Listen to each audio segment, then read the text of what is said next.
It's me already does it. When it comes to mass deception, understand that there is no such thing as a one-way street in mass deception.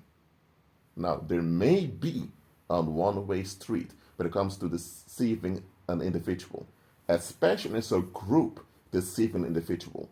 A whole group can set up an individual. In that case, there may be a one-way street in the sense that the group overwhelms an individual and the individual lost their ability to think clearly, and because of that, they were trapped in a bad situation. Now, I say it can be, because even then, when a group mobs an individual, often the individual picks up warning signals. But I'm not talking about deceiving an individual here. I'm talking about mass deception when the public is deceived. Listen, you cannot deceive a population. Let's say you can't deceive the public unless the public is invested in the deception. Well, let me say it like this. If you want to take advantage of the public must be okay with being taken advantage of. Now, what I mean is, on a conscious level, nobody wants to be taken advantage of. So even a group of people may not be fond of the idea of you taking advantage of them. However, if there's something else they want to avoid, and that something else is more painful than them being taken advantage of, then they will consent collectively to be taken advantage of. As simple as that. Let me give an example to you. Let's say you have John. John has a backyard. John only maintains his backyard once a month because he's working often. He has no wife, no children, so he doesn't have time to maintain his backyard. Now, suddenly complaints came in with the municipality that John was making the neighborhood look bad by not maintaining his backyard. The neighbors even complained that he was attracting rodents and insects by not maintaining his backyard. Now, even the officers and the municipality thought this quite weird. Why are so many people complaining about their backyard that's not even visible from the streets? Okay, if it was his front yard, which was visible from the streets, if he neglected that, then that would look bad on the community. But his backyard, nobody even sees it. So, in this case, you may ask, why are the people so upset with someone's backyard that's not even visible? Well, let me tell you what goes on. This same John just bought a new car. And here's the issue. That new car looks better than all the other cars in the neighborhood. Now, John is working 40 hours a week. John was able to afford the car because he pays it in installments. So he didn't steal from anyone, he didn't rob anyone, he didn't do any of that. So why are they upset with him having that car? Now, let's go deeper. John purchasing that car is an improvement on him. Now he's more mobile. Now he doesn't have to rely on public transport anymore. He can drive his own car. So John manifested improvement in his life. Oh, and here's the thing. Soon he doesn't have to work 40 hours anymore. He's going to a part-time contract.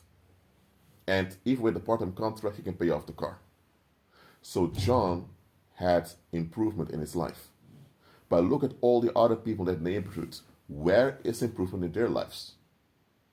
John grew up in that neighborhood. His parents moved away. He stayed behind. So they've known him since he was 15 years old. John is now 30. Despite having difficulties with his health during his 20s, at 30, he stabilized and things began to improve. But look at this. Outsiders would see, whoa, this guy improved. But this guy improving automatically all shows will dominate. Why are all the other people so stagnant? So now you know what goes on. The public around believes that John not maintaining his backyard is causing an insect problem or a problem with rodents. Even though scientifically that's not even possible, even though scientifically it's even unlikely that that would happen, because if all of you maintain your gardens and your houses well, why the heck are you upset with one guy not maintaining his? I mean, the one who does maintain his garden, he's the one getting all the rodents and the insects, right? But it's not about the insects or the rodents. That was something someone made up and the public got along with it. So why did the public get along with the false notion that John maintaining his backyard once a month causes a rodent and insect problem? Even though there's no proof of any increase of rodents nor insects. It is because they don't want to face their own stagnation. And John being there, improving in life, automatically reflects back on them. So now, the public over there is not brave enough to flat out destroy the car or light the car on fire to take away the car from him. Because if that comes out, they make you have to go to prison. They're not willing to openly admit that John's prosperity makes him look bad. Because that means they would have to admit they've wasted decades of their lives or even years of their lives doing nothing. Now, if they're willing to improve, they will admit this shameful part and then they will heal from it, they will improve. But they first have to face it and face the consequences by facing it. Once you face something, there are also consequences to come along with facing it. They don't want to do any of this. So instead, they now begin to perceive John as a threat. So now this one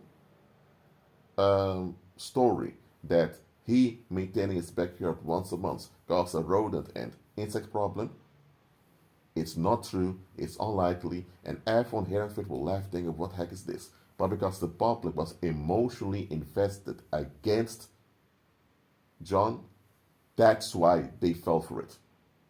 They rather look stupid believing something that's scientifically unlikely than for them to have to admit, you know what, John is improving, we didn't improve. You know what, there's something wrong with us, we need to look at ourselves. Now, let's get away from this example of John, of a small neighbor, look at nationwide. Let's say now that there's a politician that says, oh, we need to stop mass migration. Mass migration is destroying our homeland. Okay, is there any proof that most of the crimes in the country are committed by people with a migrant background? No, there's not. The majority of the people are not migrants. They're just locals, native locals. So that means that most of the crime are committed by them. But they keep emphasizing the foreigners. We get rid of all those foreigners. Why is that? It is because there is collective dysfunction that they don't want to face about themselves. So now this right-wing politician comes up, blaming all the foreigners or people from a specific migrant background, even though he doesn't have any solid arguments for it. Why is the public believing it? Listen, let's say this politician says it's the Moroccans that are causing all the problems in the country. Even if mainstream media would only show Moroccan criminals, your human mind can understand it's not only the Moroccan migrants that commit crime. So, you being exposed to this media footage over and over again is not an excuse to say, oh, I was blinded by the media took me over. No, it's not true. When a group of people believe something that's either scientifically impossible or it's unlikely, and with scientific impossible, I mean it simply doesn't add up. I'm not talking about divine miracles over here. And even divine miracles are done in a Christ-centered way. So that's why I'm saying if people believe something that's not Christ-centered and it's not scientifically possible, why are they believing it? Knowing it's likely not true or knowing it will make them look bad. Because there's something else they don't want to face. And their resistance against that something else blinds them from seeing what goes on. Because this is what you need to understand. When someone is emotionally invested against something or against someone, that emotional investment, it blurs their perception. With blurred their perception, I mean they don't see things properly anymore. I'm not talking about literally not seeing things properly. I'm talking about psychologically don't perceive things well anymore. And as a result of that, they can't make sound decisions because they don't perceive the facts for what they are. They perceive things as they want them to be. And what happens next is that emotionally they're out of balance. So in that state of mind, being emotionally out of balance and you not perceiving things properly on a psychological level, in that condition, anyone can trigger you or trick you into anything.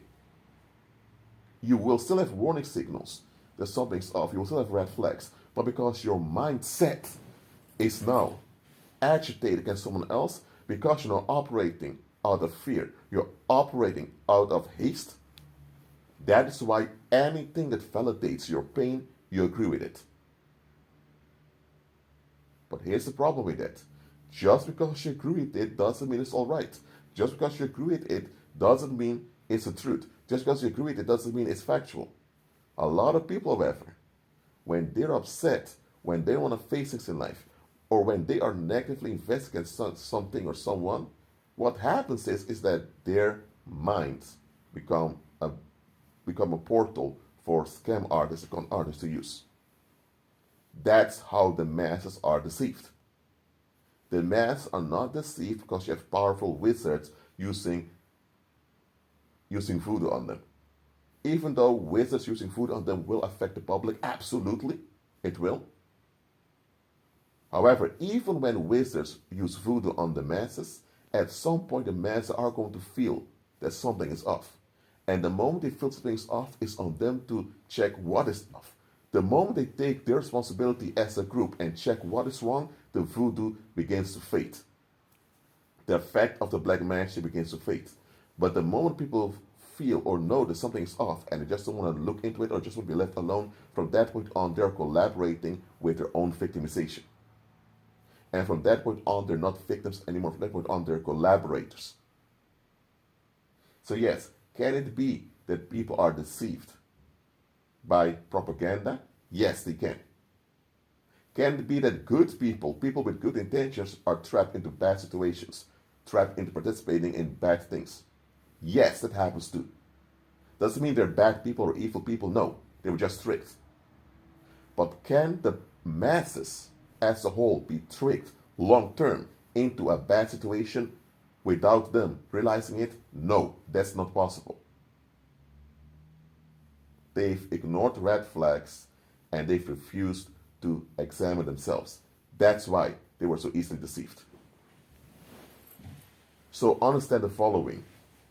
You hating or disliking someone else is blurring your psychological perception.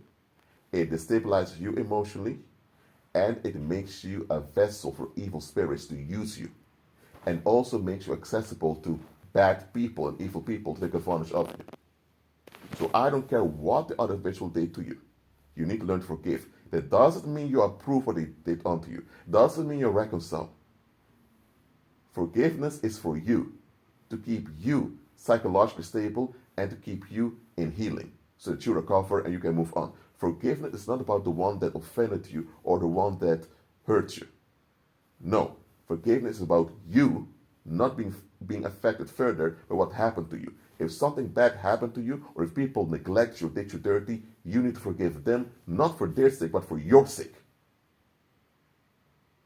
The moment you operate in unforgiveness, you become a collaborator of evil.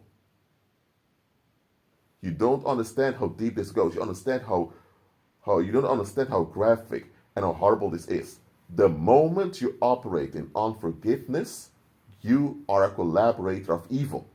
Because you keep yourself in danger. You keep yourself in a toxic state in which you either attract bad people yourself, they want to take advantage of you, and by that you're now part of a bad situation that both harms you and others around you, or you end up being tricked because you couldn't think properly. For example, let's say someone drinks a lot on the weekend. Let's say it's Saturday, someone drinks a lot at the party and they get drunk. And they end up sexually harassing someone. And they can't even remember it. It can be true they can't remember they're sexually harassing someone because they were drunk. They didn't even think clearly.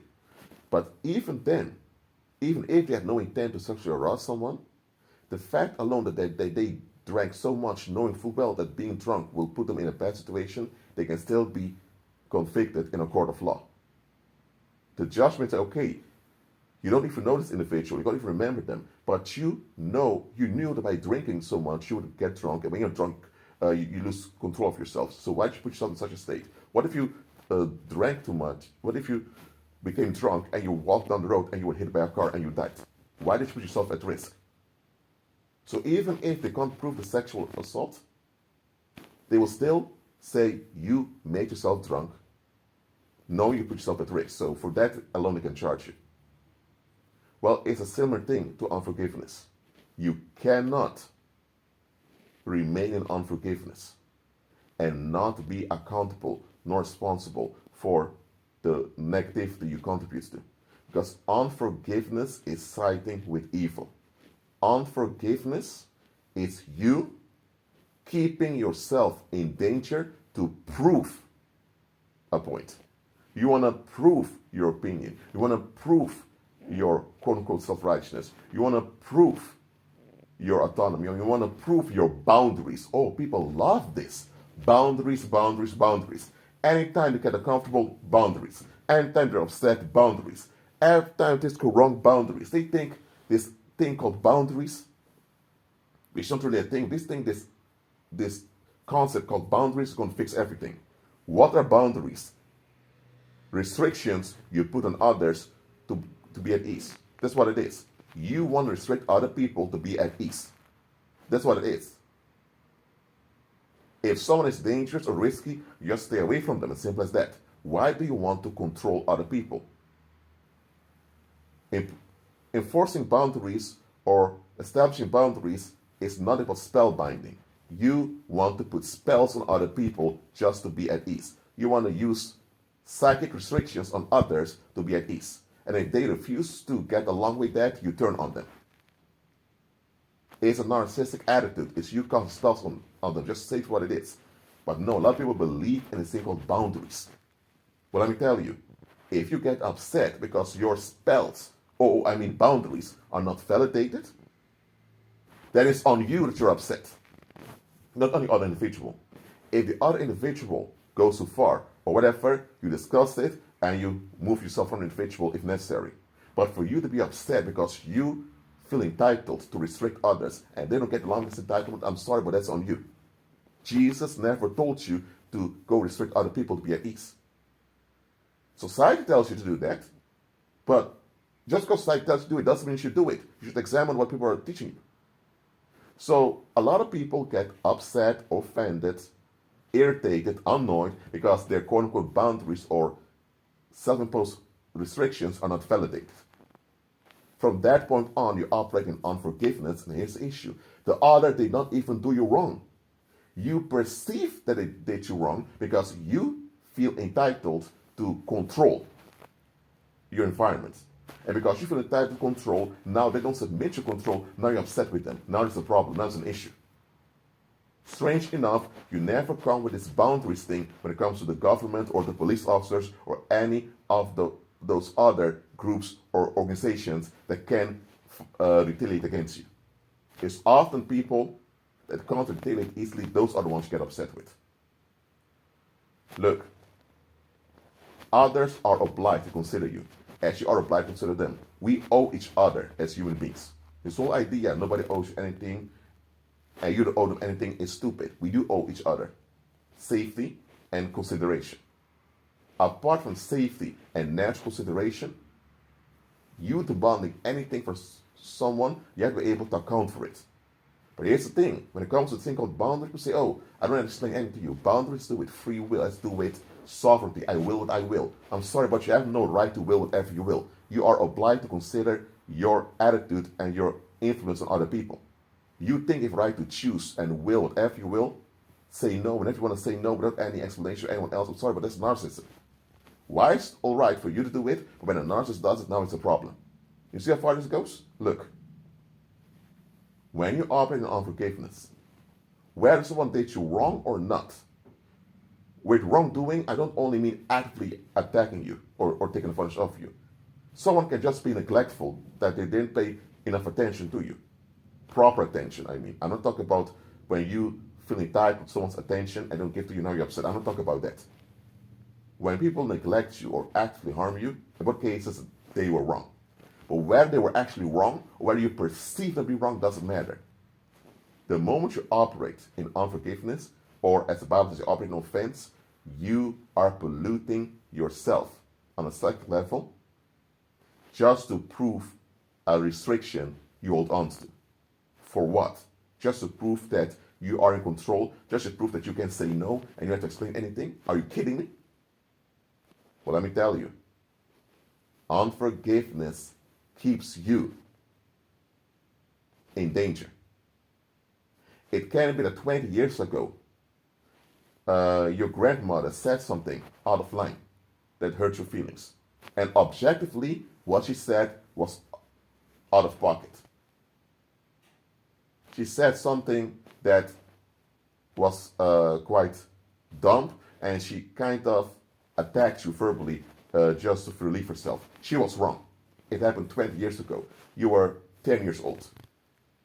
Now you're 30, and you're still upset, and you develop this angry attitude towards other people.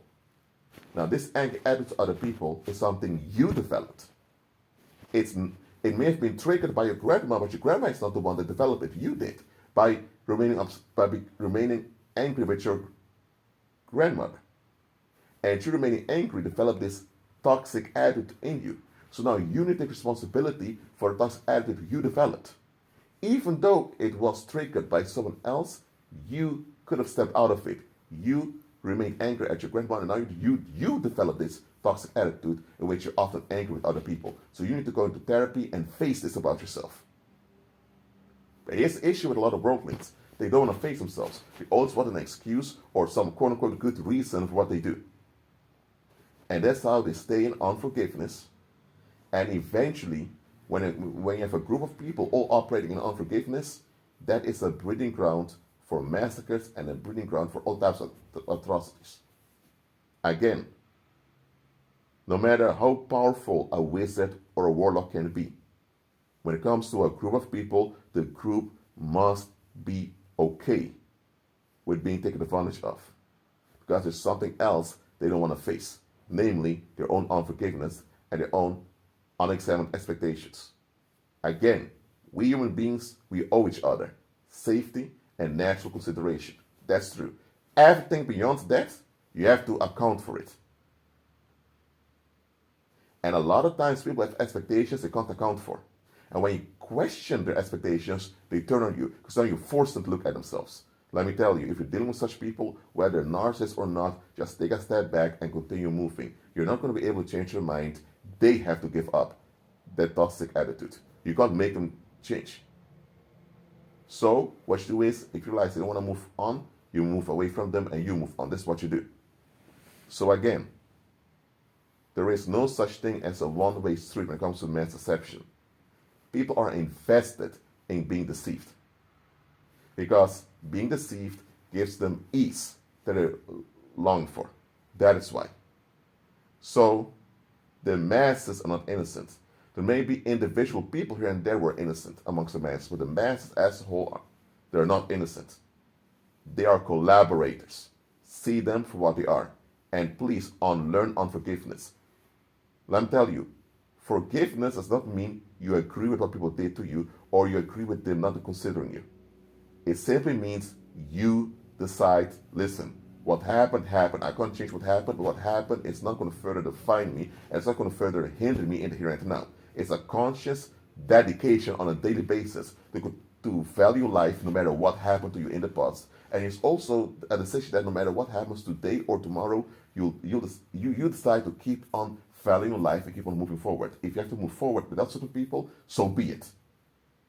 That is what true forgiveness is. True forgiveness is an attitude, it's a pro-life attitude.